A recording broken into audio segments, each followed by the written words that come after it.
ఇప్పుడు నిజంగా ఇటువంటి సమస్యలు వచ్చేటప్పుడు ఫిల్మ్ ఛాంబర్ ఉంది మనకి. తర్వాత ఎఫ్‌డీసీ ఇప్పుడు ఇలాగా ఉన్నారు. అంటే ఏది ముందు ప్రయాణం చేయాలి? ఏది వెనక్కి చేయాలి? ఇప్పుడు ఒక చర్చ ఒకటి ప్రారంభమైంది. అసలు ఏంటండి సమస్య వచ్చినప్పుడు ఏంటి? ఏం చేయాల్సిన అవసరం ఉంది? అంటే ఫిల్మ్ ఛాంబర్ పాత్ర ఏంటి? సమస్యలు ఏదైనా ఫిల్మ్ ఛాంబర్లో సాల్వ్ అయిపోతాయి. గవర్నమెంట్తో సమస్యలుంటే ఎఫ్‌డీసీ కోఆర్డినేట్ చేస్తుంది. నాకు తెలిసి గవర్నమెంట్తో ఏ సమస్యలు లేవు మనకి. ఉన్నాయి సమస్యలు ఉన్నాయి కానీ ఆ సమస్యల గురించి నిన్న ఎవరో మాట్లాడలేదు. నిన్న మాట్లాడలేదు. పైగా సమస్యల కోసం వెళ్ళినట్టు కూడా లేదు. సమస్యల కోసం వెళ్ళాలంటే ఛాంబర్లో మీటింగ్లో పెట్టి ఛాంబర్లో నుంచి ఓ రెజల్యూషన్ తీసుకుని వెళ్ళాలి అక్కడికి ధర్మంగా అయితే.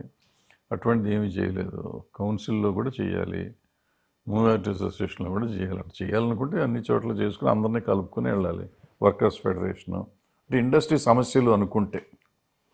లేదనుకుంటే ఇదేంటంటే ఇప్పుడు సినిమా నిర్మాతలు కానీ వాళ్ళ ఆర్టిస్టులకు కానీ ఉన్న సమస్యలు అనుకున్నారు, రన్నింగ్ ప్రొడ్యూసర్లు అనుకున్నారు, ఏదో వాట్ ఎవర్ అనుకున్నారు, రన్నింగ్లో ఉన్న వాళ్ళు అనుకున్నారు, వాళ్ళు వెళ్ళారు. తప్పేం లేదు దాంట్లో. ఎందుకంటే నేను ఇండస్ట్రీ అని నేను చెప్తాను. 40 ఏళ్ళ నుంచి ఉన్నాను. నేను 15 ఏళ్ళ నుంచి 12 ఏళ్ళ నుంచి సినిమాలు తీయట్లా. నాకు ఏం తెలిసి వచ్చు అక్కడ. నన్ను పిలవలేదని నేను ఇక్కడ కూర్చుని అన్ని పుల్లలు పెట్టి చెడగొడతాను తప్ప మనం చేసేది ఏముంది.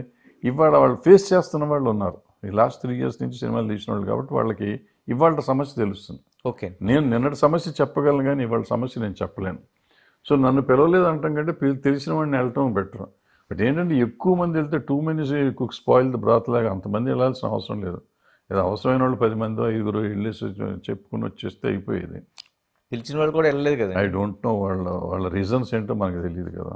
సార్ మొత్తం సమస్య ఎంత అంటే పుష్ప అనేది 2 అనేది ఒక సినిమాకి సంబంధించింది. సంజయ్ థియేటర్ సమస్య, తొక్కిసలాట, కేసులు, కోర్టులు, ఇవన్నీ. దీన్ని సినిమా ఇండస్ట్రీ సమస్యగా దాన్ని ఎక్స్పోజ్ చేయటంలోన అది లేదుగా. ఎందుకు ఎక్స్పోజ్ చేశారో తెలియదు కానీ నిన్న జరిగింది అది కాదు కదా. ఆ సమస్య కోసం వాళ్ళు వెళ్ళలేదు.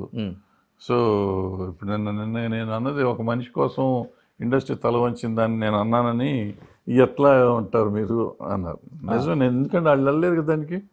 అవును, ఇండస్ట్రీ కోసం వెళ్ళా. బట్ వీళ్ళు అనుకున్న మనసులో వీళ్ళందరూ దానికోసం వెళ్ళారు నిజం చెప్పాలంటే నా ఉద్దేశంలో.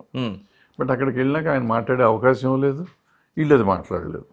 సందర్భం అయితే అదే, అంతే కదా. సందర్భం అయితే అదే. ఇప్పుడు ప్రత్యేకంగా సినిమా ఇండస్ట్రీకి వచ్చిన కష్టం లేదు, లేదా ఇంటర్నేషనల్ స్థాయికి తీసుకెళ్లాల్సిన వేదిక కాదు. సో ఏదైనా కానీ అది కాదు కాబట్టి నేను తప్పు, వాళ్ళు రైటు. ఆయన ఏమీ చేయలేదు, ఆయన వల్ల అయింది కాదు ఇది. మామూలుగా జనరల్గా ఇండస్ట్రీ వెళ్ళాల్సి వచ్చింది, ముఖ్యమంత్రి గారిని కలిసి వచ్చారు, అంతే సింపుల్. సరే, ఇలా జరిగితే పుష్ప ఘటన నేపథ్యంలో సినిమా ఇండస్ట్రీ తరలిపోతుంది అనేది ఒక బ్లాక్మెయిలింగ్ లాంటిది ఒక వాయిస్ వినిపిస్తున్నాయి. అంత వీక్గా ఉందండి. నేను ఇందాకే చెప్పాను కదా, నాలాంటి పని లేని వాళ్ళు చాలామంది ఉన్నారు ఈ దేశంలో, రాష్ట్రంలో. మాకేముంది, నేను తరలి వెళ్ళిపోతాను, నేను వెళ్తా, ఏమన్నా అవుతుందా ఇండస్ట్రీకి? 20 వాళ్ళు ఎవరో స్టేట్మెంట్ ఇస్తే ఏమవుతుంది? ఎవరు వెళ్ళేది? ఎవరికాళ్ళ ఆస్తులు ఎక్కడ ఉన్నాయి, సినిమాలు ఎక్కడ ఉన్నాయి. ఇప్పుడు ఇక్కడ సినిమా తీసేవాళ్ళు ఎంతమంది? అందరూ బయటికి వెళ్ళి తీసుకుంటున్నారు, అట్లా వెళ్ళి తీస్తారేమో. దీనిండి ఎవరు వెళ్తారు? వెళ్ళమనండి, నష్టం ఉంది. మేము హైదరాబాద్కి రావడానికి 40 ఏళ్ళు పట్టింది ఇండస్ట్రీ రావడానికి. ఇంత కష్టపడితే వచ్చింది ఇక్కడికి. ఈ డ్యాన్సులు నేర్పించి, ఫైట్లు నేర్పించి, యూనియన్లు పెట్టి, సినిమాలు తీసి, స్టూడియోలు కట్టి ఒకటి చేసాం, అన్ని కష్టాలు పడ్డాం. సో అంత ఈజీ ఏం కాదు. ఇప్పుడు స్టూడియోలు కట్టక్కర్లేదు, ఇంతకు ముందులో టెక్నాలజీ మారిపోయింది కాబట్టి అంత లేదు.